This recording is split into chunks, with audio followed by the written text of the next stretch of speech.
కాబట్టి సహోదరులారా,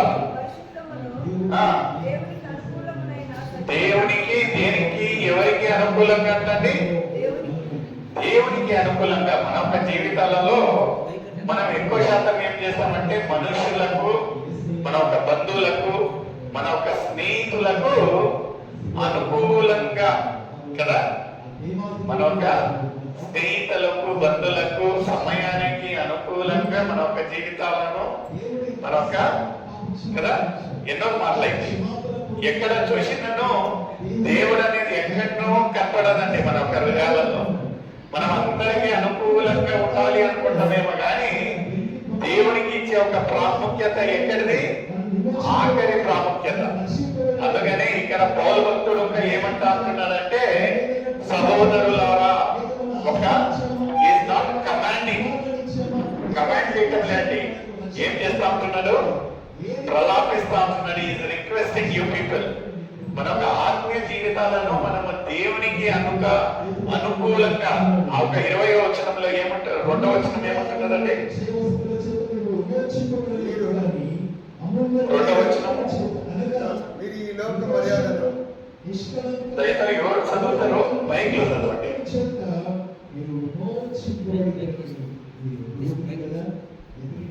కొంచెం ఇబ్బందిగా ఉంది. అటువైపు ఒక వాక్యం జరుగుతుంది. దేవునికి స్తోత్రం కలుగును కాక.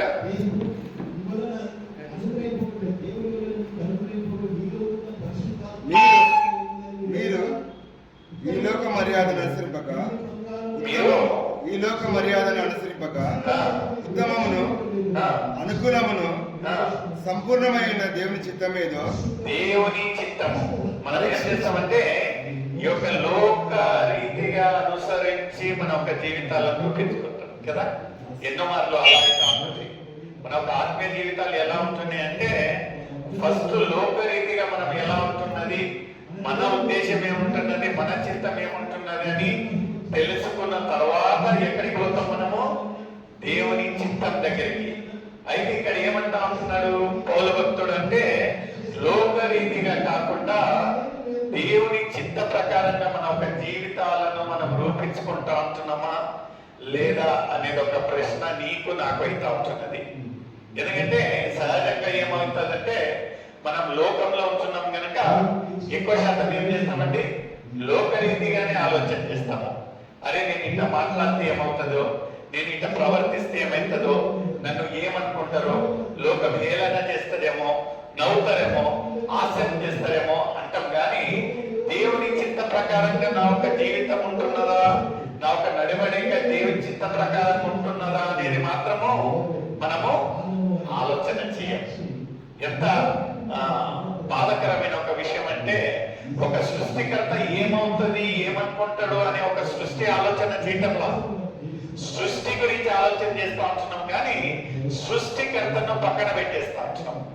ఒక పాట ఎంత చక్కటి పాట. సృష్టికర్తను మరచావు నీవు, సృష్టిని నీవు పూజింపదగునా, సృష్టికర్తని మరచావు నీవు, సృష్టిని నీవు పూజింపదగునా, భూమ్యాకాశములు సృష్టించింది యేసేనండి, నిన్ను తన సృష్టిగా మార్చే యేసేనండి. ఈ భూమ్యాకాశములు సృష్టించింది యేసేనండి, నిన్ను తన సృష్టిగా మార్చే. భూమి ఆకాశములను సృష్టించింది ఎవరంటండి? యేసయ్య.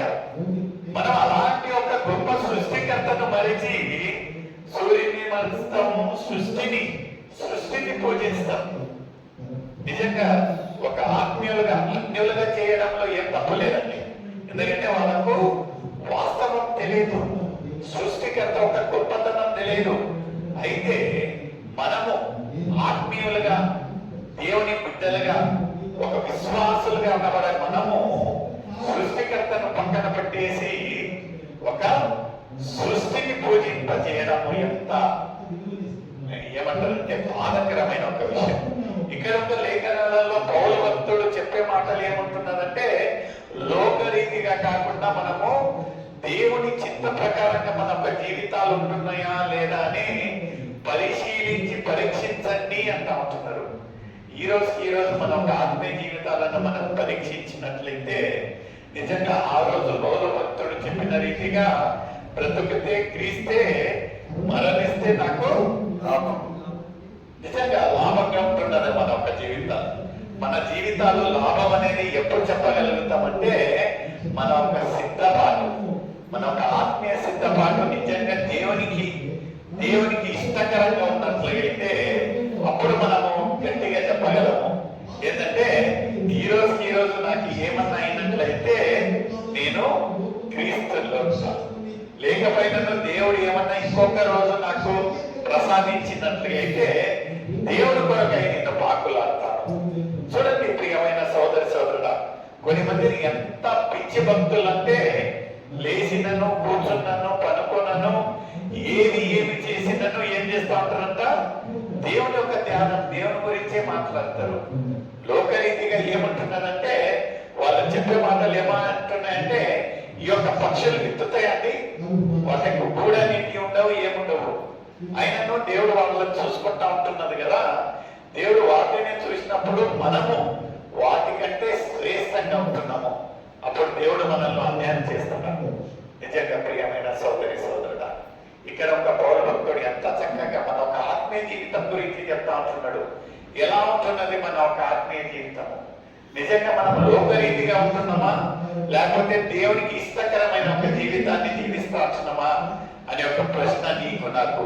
అదే రీతిగా మనం చూసినట్లయితే ఎఫెసీయులకు రాసిన పత్రిక 5వ అధ్యాయము 15వ వచనము, 16వ వచనం, 17వ వచనం లేఖనాలు ఏం మాట్లాడబోతా ఉంటున్నాయని మనం చూసుకున్నామండి. దినములు చెడ్డవి కనుక. ఎలా అవుతున్నాయంటే దినములు చెడ్డవి అంటే దాని అర్థం ఏమి ఉంటున్నదండి? మీరు సమయం దినములు 15వ అధ్యాయం నుంచి 5:15 దినములు చెడ్డవి కనుక మీరు సమయంలో పోనీయాక. మీరు సమయంలో చూడండి, రేపు అనేది మనది కాదు. ఇక్కడ ఏమంటా ఉంటున్నాయంటే దినములు చెడ్డయి. దినములు చెడ్డయి అనగా ఏమంటున్నదంటే మన ఒక జీవితాలు ఇంతలో మాయమయ్యే ఒక జీవితాన్ని మనం జీవిస్తూ ఉంటున్నాం. లేదు దేవా నేను రేపు చూసుకుంటాలే, రేపు దేవుని నమ్ముకుంటా అన్నట్టుగా అయితే రేపు అనేది మనది కాదు. ప్రియమైన సోదరుడు, లేఖనాలు ఎంత చక్కగా ఏమంటా ఉంటున్నాయంటే దినములు చెడ్డవి కనుక మీరు సమయాన్ని పోనీయక సద్వినియోగం చేసుకోవాలి. ఈ రోజు ఎన్నో సార్లు అనుకుని ఉంటాం, ఈ యొక్క ప్రేయర్స్ ఈ యొక్క వారం పోనీలే కదా. నిజంగా ఎందుకంటే మనకు తెలియదు వచ్చే వారము మనం కలుసుకోబోతూ ఉంటున్నామా లేదా. దేవుని యొక్క కృప, దేవుని యొక్క ప్రేమ ఉన్నట్లయితే మనం అందరం కలుసుకుంటాం. అయినను శాశ్వతమైన ఒక జీవితంలో మనం జీవించటంలే ప్రియమైన సోదరుడా. ఇంతలో మాయమయ్యేది. అందుకనే లేఖనాలు ఏమంటా ఉంటున్నాయంటే దినములు చెడ్డవి కనుక మీరు సమయాన్ని ఏం చేయాలంట, ఉపయోగం చేసుకోవాలి. నిజంగా ఈ రోజు మనం అందరం ఒక సహవాసంలో కలిశామంటే మన గొప్పతనం కాదండి, దేవుని యొక్క ధన్యత, దేవుని యొక్క కృప. ఈరోజు దేవుడు ఏ రీతిగా మనతో మాట్లాడబోతా ఉంటున్నాడో, లేకపోతే లేఖనాలలో ఈ యొక్క మాట మన ఒక హృదయాలను తాకబోతా ఉంటున్నదో మనకైతే తెలియదు. ప్రియమైన సోదరుడు, మాట్లాడేవాడిని నేనైతానేమో కానీ మాట్లాడించే వాళ్ళు యేసయ్య. హల్లెలూయా. నిజంగా ఏదో ఒక రీతిగా దేవుడు నీతో నాతో మాట్లాడబోతా ఉంటున్నాడు. లేఖనాలు ఏం చెప్తా ఉన్నాయి మనం చూసిన రీతిగా ఈ యొక్క కీర్తనలు 119వ కీర్తన 105వ వచనం ఏమంటా ఉంటున్నదండి? ఏంటండి? నీ వాక్యము నా పాదముకు దీపమును, నా ఒక త్రోవకు వెలుగు. కొద్ది క్షణాల క్రితము మనకి ఇక్కడ అంధకారం లైట్ పోయినది. అందరం ఏం చేశామంటే మన అనుకూలంగా మన ఒక మొబైల్ టార్చ్ ఉన్న వాళ్ళు టార్చ్ పెట్టుకొని నిజంగా ఆ ఒక వెలుగు అనే ఒక ప్రాముఖ్యత ఎప్పుడు తెలుస్తుందంటే అంధకారం ఉన్నప్పుడు. కదా. అంధకారం ఉన్నప్పుడే వెలుగు. ఒక పగులు పూట మనకేమన్నా కరెంట్ పోయితే మనం ఏదో ఒక రీతిగా ఉండేవాళ్ళం. ఎందుకంటే పగులు పూట అంధకారము అనే ఒక ప్రత్యేకత తెలియదు. అయితే మనం అంధకారంలో ఉన్నప్పుడు, ఎందుకంటే యేసయ్య ఏమంటా ఉంటున్నాడంటే నేను ఈ యొక్క లోకానికి వెలుగుగా ఉంటున్నాను కదా.